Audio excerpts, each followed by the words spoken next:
Hey Gear Seekers, I'm Nick. Earlier this year when the Ryzen 3 2200G came out, we built a new couch gaming PC in the Phanteks Enthoo Evolv Shift.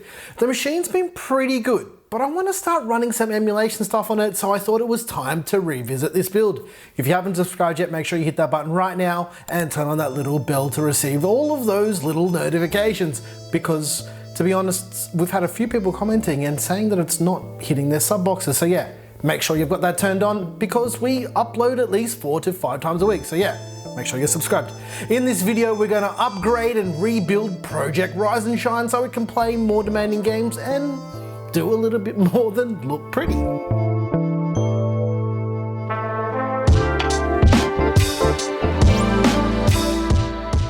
Okay, let's kick it off by talking about your favorite part, the parts. The motherboard we're using for this build, well, we're reusing the motherboard. It's the Gigabyte AB350N Gaming Wi-Fi Mini ITX board.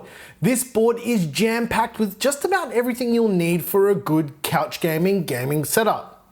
Couch gaming setup? Yeah, that sounds right. Or maybe not. Anyway, the GPU we're using is the Gigabyte Aorus AMD Radeon RX 580 4GB.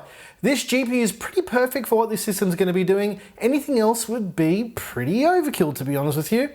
I was going to upgrade the CPU to the Ryzen 7 1700, but I figured that with a mild overclock on the Ryzen 3 2200G, it just wouldn't need a CPU swap. Now this was a little bit of a hard choice to make.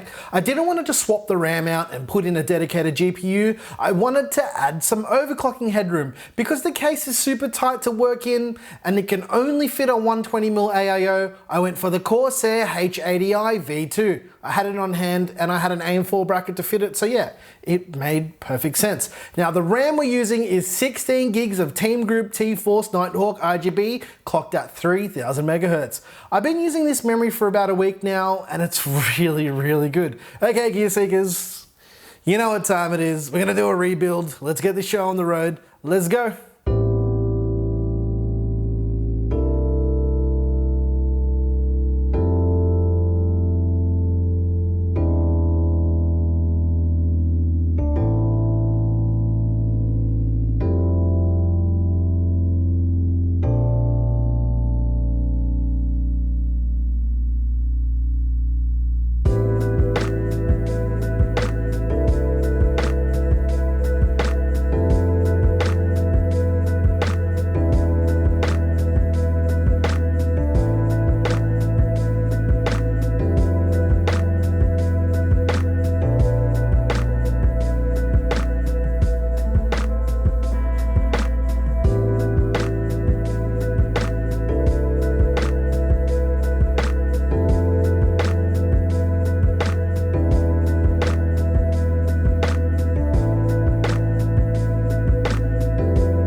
It was really, really cool to revisit this older project. I really like how the system performs now with the AIO. The trade-off is with the dedicated GPU, it actually warms the case up a bit more than before, but basically it runs at the same as it did before, but now it's overclocked.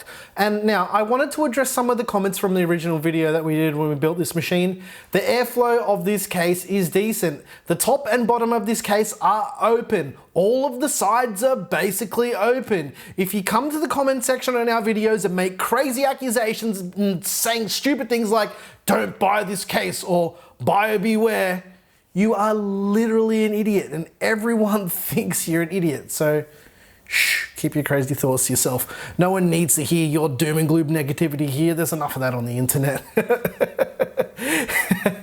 If you're interested in any of the parts in this build, you can find links down below in the description. Special thanks to Team Group for hooking us up with their brand new T-Force Nighthawk RGB RAM. I'm not just saying it's good because they gave it to us. It's literally really, really good RAM. If you like this video, please like and subscribe. If you didn't like this video, you know what to do and tell us what you didn't like about it. I don't have to explain this bit to you. You guys already know how this bit goes. Yeah. Once again, I'm Nick with Gear Seekers. You peek, we seek. And stop with your doom and gloom in the comment section. It actually makes people upset. Not me, but other people who've spent money on the products. It makes them feel pretty bad. So stop with that.